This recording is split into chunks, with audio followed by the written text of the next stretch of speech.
All right, what is good, ladies and gentlemen, is the Mass Reviewer back again with another review, and today we are doing a review for Shrek. That is right, it's a very famous film that we are reviewing, and it is a rewatch for me. But before we begin, I do want to give a big thanks. We are at 84 subscribers. We hit a new sub record, so big thank you to all of the viewers, the recommenders, the subscribers, the commenters, anyone that is just interacting with the channel in any way, shape, or form. I do greatly appreciate it, so big thank you for 84 subscribers. We're getting close to 100, which is going to be very exciting. So yeah, anyway, let us just begin starting off with the plot/adventure. So the plot of the film is that basically the protagonist is Shrek. He is an ogre. He lives in a swamp, and he is very closed off. He doesn't have any friends. No one really likes him, and he is kind of, at the start of the film, he's like kind of happy with that. He's happy just being an ogre that everyone hates, and he kind of leans into the aspect of him like being a scary beast that everyone like hates, kind of. So anyway, there is a kingdom called Duloc with he's not a king yet because he needs to marry a princess in order to be a king.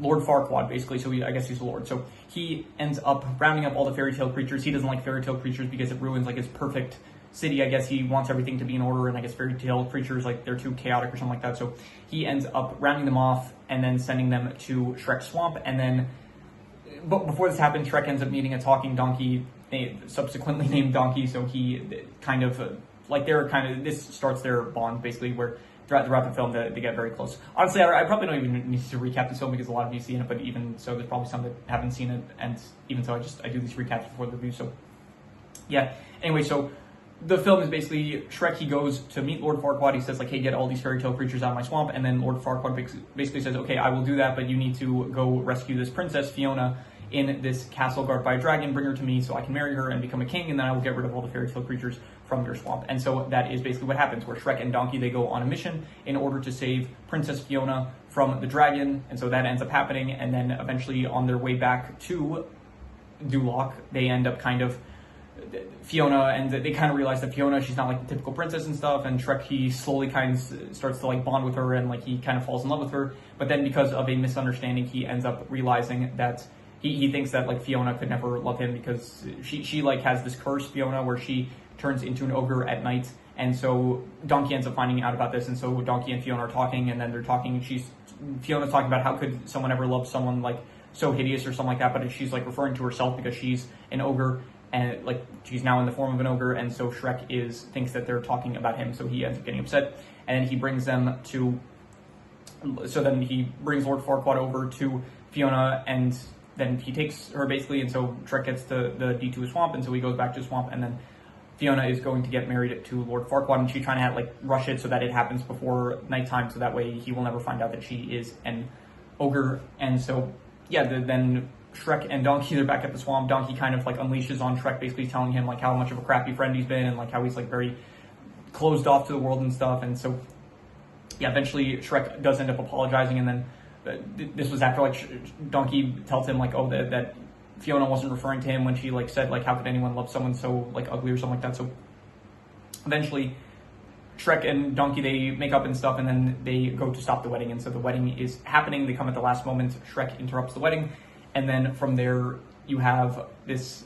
Then it's at around this time. This is when it like turns. This is when sunset happens. So Fiona turns into an ogre. Lord Farquaad, he's like disgusted, so he has Shrek and Fiona captured. But then Donkey comes in to save the day. I didn't mention earlier, but Donkey, he kind of has like this. He has this like relationship thing going on with the dragon that was guarding Fiona. So she ends up coming at the end to save the day, eat Lord Farquaad, and then from there, Lord Farquaad, he's out of the picture. Except he does return. I know he returns in like one of the Shrek Halloween specials or something like that as like a ghost. So, but that's for another time. So yeah, Lord Farquaad is defeated. And then Shrek and Fiona kiss, but she doesn't turn back into a princess. She thought that she would turn back into a princess because she thought that true love would break the curse and like make her beautiful. And she's like, I'm not beautiful. But then Shrek says, but you are beautiful. And so then she realizes that like this is the form that she should be in, I guess, in the ogre form. And that is pretty much. And then there's a wedding, the fairy tale creatures. There's like a whole dance party and stuff. And yeah, all's well that ends well, I guess. So overall, the plot/adventure, I would give this one probably, honestly, like I'll give it a 5 out of 5. I think that this is a great plot. It's a very like, it's like the typical, I guess, fairy tale story of Prince like rescuing a princess, but it's like got a lot of, I know it's got like a lot of twists with it, with like the whole story that they're telling of like this time it's the ogre doing it, and the ogre is like doing it on behalf of the prince, but then the princess falls in love with the ogre. So I like the kind of, they're taking like the classic fairy tale story of like rescuing a princess, but then like doing a lot of spins on it, which I think is pretty good. So yeah, I give this plot like a 5 out of 5. I think that it was like, yeah, definitely a great plot, I would say. In terms of the characters, I think that Shrek is good lead protagonist. Donkey, I think all the voice actors do a great job with their characters. So I think that Eddie Murphy as Donkey does a great job. So does like John Lithgow, who voices Lord Farquaad. I think Cameron Diaz as Princess Fiona and Mike Myers as Shrek. Yeah, so I think that all the voice actors do a good job. The characters themselves, I think Shrek is very iconic at this point, and I think that he's good. He's very like closed off and stuff, but it is part of his character. I guess it's flaws that I think, it's annoying at times, but it's not as much.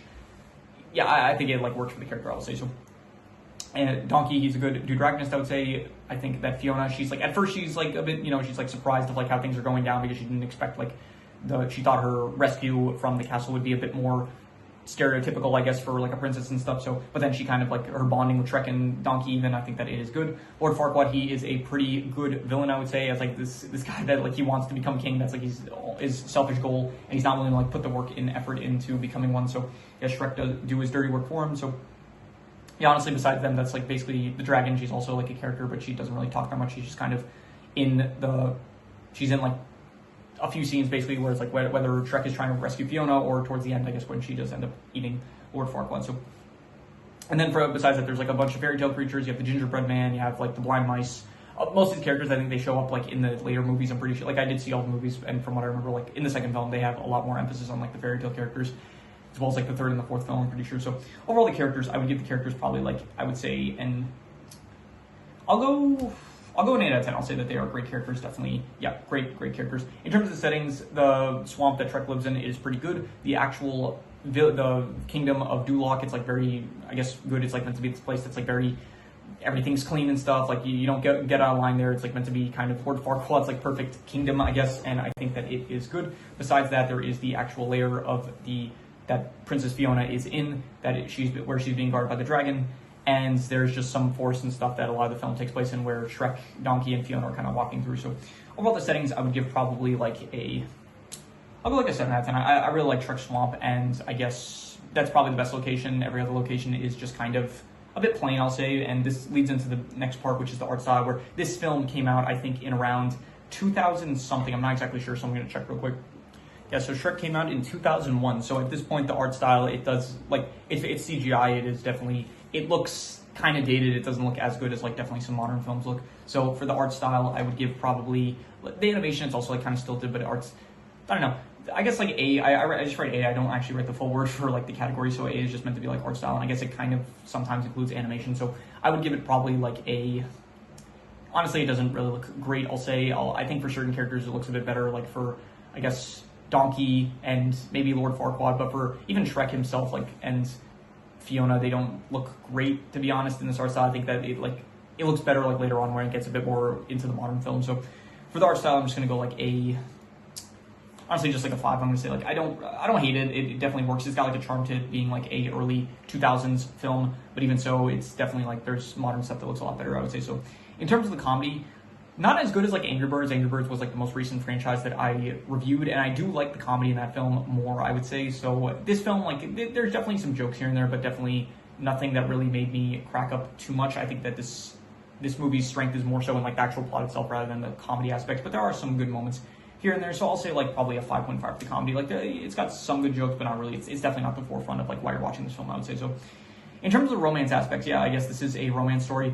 To be honest, like, I think it's a well-told, I guess, romance, but it's not really like a romance that I'm too invested in, and part of it might just be because this is like one of my, I think it's at least like the third rewatch or probably like the fourth rewatch I've seen of this film, so I just, yeah, the actual romance, I honestly don't really care for, and I'm not sure I can really think of a reason why. It might just be because the animation just doesn't, like, the art style doesn't look great, so it's hard for me to get invested, maybe. I'm honestly not sure. Like, I think the romance is like, I don't know, romance is like a weird category for me to rate because it's like, how much do I actually like the romance of Fiona and Shrek? And honestly, I personally don't really like, I don't know, for me, romance is like when it's wholesome, I like the romance, and I wouldn't say it's like, this is more of like a fairy tale kind of romantic romance, and I more so prefer like the wholesome romance, I guess, and so maybe that's the reason. But yeah, the romance aspects, it's still fine. I would say I'll give it like a, I don't know, honestly, like, I'm just gonna give it a 5. I'll say it wasn't good, but it wasn't like, I didn't hate it or anything. It's just I didn't really, like, it's just, I think it works in the context of like the story of the film, But the actual romance itself, I just don't really care for too much of like Shrek and Fiona, I would say. So in terms of the worst thing I would say is, yeah, I'll just read the word, like the two worst scores, which was the art style and the romance, which I gave 5 out of 10s to, so I'll just give another 5 out of 10 for that. And in terms of the best thing, I will say the best thing was, I'm not sure, I guess I'll reuse the, honestly, I'll say the best thing was probably, I really like the chemistry between Donkey and Shrek, even if it's like, there's moments where it's like, they're fighting with each other, like Shrek is getting upset with Donkey, there's moments where even Donkey is getting upset with Shrek, and there's moments where it's like they're getting along and stuff, so I really like the bond between Shrek and Donkey, I would say. Even like also when Fiona's like involved in their like kind of their little trio, it's also good. I don't know if I want to say necessarily the characters themselves, because I do think that just specifically though the bond between Shrek and Donkey is like better. I would say I'll say yeah, my favorite thing is just like the chemistry between Shrek and Donkey. I would give it probably like an 8.5. I would say that it was amazing and it was my favorite thing about the film. So anyway, extra notes, let's see here. I was surprised, yeah, I didn't remember this on my previous watch of the film, but apparently the mirror was going to tell Lord Farquaad about Fiona's curse, which honestly would have saved a lot of time because he just would have chosen one of the other princesses probably, so I actually didn't remember that the mirror was like directly going to say like, hey, by the way, there's something you should know. Fiona, like, she has this curse where she turns into an ogre, like, when it gets dark. I think for some reason it said midnight, but it's not midnight in the actual movie, it's like just when it gets dark out, so anyway, so anything else? There is the whole misunderstanding trope, which honestly, it's not a great trope. It's, usually when the misunderstanding trope is done, it just leads to like unnecessary conflict, which I don't really like. In the context of this film, I thought it was less, I didn't hate it as much as I do in other films, because at least in this film, it was, I guess it like helped to build up to the final the final climax of the film, I guess, which was like Shrek. This was one of the earlier films to do the misunderstanding trope, I'm assuming, like, I don't know, I guess it works better in this film, I guess, than in other films, but it's still like a trope that I don't really love that much, so yeah. Anyway, I would give, so that is all the extra notes. I'm going to do the calculations, so King Crimson. All right, so it comes out to exactly a 6.75, which would be, that would be like between good and pretty good, but honestly, I give it a lot higher than that. I think I would give this probably, I would say like, honestly, on rewatch, it's probably not as good as I remember it. I have rewatched the film a few times, I would say. I think that it's still like, it got maybe slightly worse on rewatches because it's not as good as the first few times you watch, I would say, but I would probably give this film like still about a 7.5 to an 8, I would say. But I think the first time I watched it, I would give it like a solid 8, but now I'm going to say I'll say that, but like I'm not going to give a concrete answer. I'm just going to say it was between a 7.5 to an 8. I would say it was between very good and great. I know that this is like one of a lot of people's like favorite movies of all time. In terms of animated movies, it's like one of the best of all time, people say. I think that it is slightly overrated, but still definitely a very good film, I'd say. So yeah, I'm going to say a 7.5 to an 8, I would say, between very good and great. And yeah, that is pretty much all there's to it. So if you have any recommendations, any shows, movies, video game stories, anime, manga, web series, anything that you want me to review, leave it in the comments and I'll maybe possibly check it out. With that said, that is pretty much all there's to it. So let's leave it at that.